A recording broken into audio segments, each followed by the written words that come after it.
여러분, 지금 한국 부동산 시장의 판이 완전히 바뀌고 있다는 거 알고 계신가요? 오늘 이 거대한 변화의 소용돌이 속에서 어떻게 살아남고 또 어떻게 이길 수 있는지 그 새로운 공식을 낱낱이 파헤쳐 보겠습니다. 자, 그럼 본격적으로 한번 시작해 볼까요? 예전처럼 그냥 집 사두면 오르겠지 했던 그런 투자 방식 있잖아요. 이제는 그게 완전히 아주 체계적으로 무너지고 있습니다. 이 모든 변화의 시작점에는 바로 정부의 정책이 있습니다. 지금 투자자들은요, 이쪽으로도 저쪽으로도 빠져나갈 수 없는 아주 강력한 양방향 압박에 갇혀버렸어요. 말 그대로 정책이 만들어낸 덫에 걸린 거죠. 상황이 딱 이렇습니다. 자, 집을 팔려고 하니까 와, 양도세가 최대 80%? 이거 뭐 세금 내고 나면 남는 게 없어요. 그래서 에이, 그냥 갖고 있자 하려니 매년 나오는 보유세가 또 장난이 아닌 겁니다. 이러지도 저러지도 못하는 그야말로 진퇴양난의 덫에 딱 걸린 거죠. 바로 이 질문, 보유세가 파는 세금보다 더 높아져도 버틸 수 있겠습니까? 이게 바로 정부가 투자자들한테 던지는 아주 핵심적인 질문이에요. 무슨 뜻이겠어요? 이제 존버는 끝났다. 그냥 버티는 전략으로는 답이 없다는 얘기입니다. 그리고 이게 뭐 다주택 투기꾼들만 잡는 거 아니냐? 천만의 말씀입니다. 1주택자라고 해도요, 내가 거기에 직접 살지 않으면 예외가 없어요. 세금 혜택 싹 사라지는 겁니다. 그러니까 사실상 집이 아니라 투자 상품으로 보이는 모든 부동산이 타겟이라고 보시면 돼요. 자, 이쯤 되면 아니, 이런 규칙으로는 도저히 이길 수가 없잖아 하는 생각이 드시죠? 맞습니다. 그럼 이 위기에서 기회를 찾으려면 어떻게 해야 할까요? 정답은 게임의 판 자체를 바꿔버리는 겁니다. 네, 바로 이겁니다. 관점을 완전히 바꾸는 거예요. 판이 불리하다고 안 해 하고 포기하는 게 아니라 아예 다른 남들이 생각도 못한 새로운 게임을 시작하는 거죠. 이 엄청난 규제 속에 숨어있는 기회, 바로 여기서부터 보이기 시작하는 겁니다. 자, 그럼 궁금하시죠? 대체 그 새로운 게임이라는 게 뭔지, 어떻게 하는 건지, 지금부터 이 새로운 시대를 헤쳐나갈 4가지 핵심 전략, 그 구체적인 작전 계획을 하나씩 알려드리겠습니다. 바로 이 4가지 플레이가 지금의 위기를 기회로 뒤바꿀 수 있는 마스터키입니다. 하나씩 자세히 뜯어볼까요? 첫 번째 전략은요, 가장 근본적인 겁니다. 생각의 판을 바꾸는 패러다임 전환이에요. 예전처럼 그냥 소유해서 시세 차익만 노리는 게 아니라 그 부동산에 어떤 컨텐츠와 목적을 담아서 새로운 가치를 만들어낼 것인가, 여기에 집중하는 겁니다. 아니, 부동산으로 무슨 가치를 만드냐고요? 예를 들면 이런 거죠. 낡은 건물을 사서 정부가 요즘 엄청 장려하는 시니어 복지 사업이랑 연결하는 거예요. 그래서 미니 실버타운 같은 걸로 바꾸는 거죠. 아니면 지역 주민들을 위한 문화 콘텐츠 허브로 만들 수도 있고요. 핵심은 뭐냐? 정부의 정책 방향이랑 딱 맞춰서 정책 지원금까지 끌어올 수 있는 그런 그림을 그리는 겁니다. 자, 두 번째 플레이는 정책과의 융합입니다. 이게 무슨 말이냐면 도시재생 같은 거대한 정부 프로젝트 있잖아요. 거기에 맞서 싸우는 게 아니라 오히려 정부가 제발 좀 나타나 주세요 하고 기다리는 그 퍼즐의 첫 조각, 그 필수적인 조각이 내가 되는 겁니다. 예를 들어 볼게요.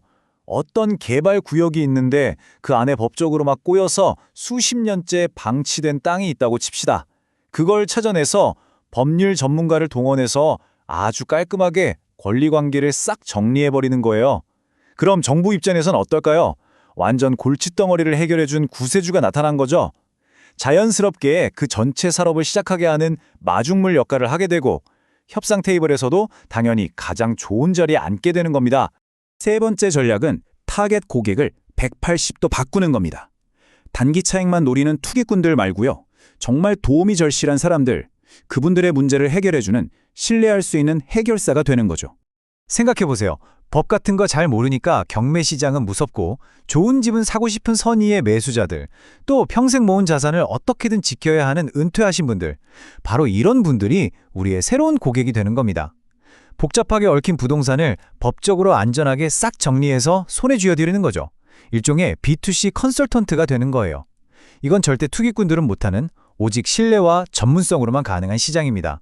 자, 이제 마지막 4번째 전략입니다. 이건 규제의 빈틈을 아주 영리하게 파고드는 방법이에요. 정부가 내놓는 그 강력한 세금 폭탄, 대출 규제, 이거 전부 다 깨끗하게 정리된 일반 물건에 적용되는 거거든요. 그렇다면 기회는 어디에 있을까요? 맞습니다. 바로 법적 분쟁이 덕지덕지 붙어있는 특수 물건에 있습니다.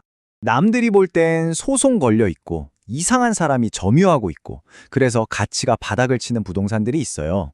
다들 골치 아프다고 쳐다도 안 보죠. 바로 거기가 기회의 땅입니다. 법률 전문 지식과 협상 기술로 이 더러운 문제들을 하나씩 해결하는 순간 그 안에 숨어 있던 진짜 가치가 폭발하는 거죠. 이 복잡함 자체가 다른 경쟁자들이 들어오지 못하게 막는 거대한 진입장벽이자 엄청난 수익의 원천이 되는 겁니다. 자, 이렇게 4가지 전략을 살펴봤는데요. 사실 이 모든 전략을 가능하게 만드는 이걸 하나로 꿰뚫는 궁극의 필살기가 있습니다. 그 필살기의 한 축은 바로 검입니다. 이건 뭐냐? 법적 강제력이에요. 아무리 복잡하게 꼬인 법적 분쟁이라도 칼로 베어내듯 해결하고 원하는 결과를 만들어내는 힘이죠. 그리고 이 날카로운 검과 한 쌍을 이루는 방패가 있습니다. 이건 바로 정책적 유연함이에요. 계속해서 바뀌는 정부 정책의 흐름을 정확히 읽고 그 파도에 휩쓸리는 게 아니라 파도를 타고 최대의 이익을 내는 방향으로 전략을 바꾸는 지혜죠. 이 강력한 검과 방패를 합친 것, 이걸 바로 스마트 법리 경매라고 부릅니다. 아주 똑똑한 시스템이죠. 검을 사용해서 법적 분쟁이 있는 특수 물건을 경매로 아주 싸게 가져오고 그 다음엔 방패를 써서 실시간으로 정책을 분석하고 가장 이득이 되는 방향으로 가치를 극대화하는 겁니다. 바로 이 시스템이 우리가 지금까지 이야기한 새로운 플레이북 전체를 돌리는 핵심 엔진인 셈이죠. 자, 그럼 이 모든 이야기들이 의미하는 건 뭘까요? 앞으로 부동산 투자의 미래는 어떻게 흘러가게 될까요? 결론은 명확합니다. 그냥 사서 묻어두면 언젠간 오르겠지 하던 그런 시대는 이제 정말로 끝났습니다. 앞으로의 부동산 시장은요, 법과 정책을 깊이 이해하고 남들이 피하는 문제를 적극적으로 해결해서 없던 가치까지 창조해내는 그런 전문가들만의 무대가 될 겁니다. 그래서 마지막으로 이 질문을 스스로에게 던져봐야 합니다. 세상의 모든 규칙이 이렇게나 바뀌었는데 과연 나는 아직도 과거의 낡은 게임 방식에 갇혀 있는 건 아닐까? 하고 말이죠.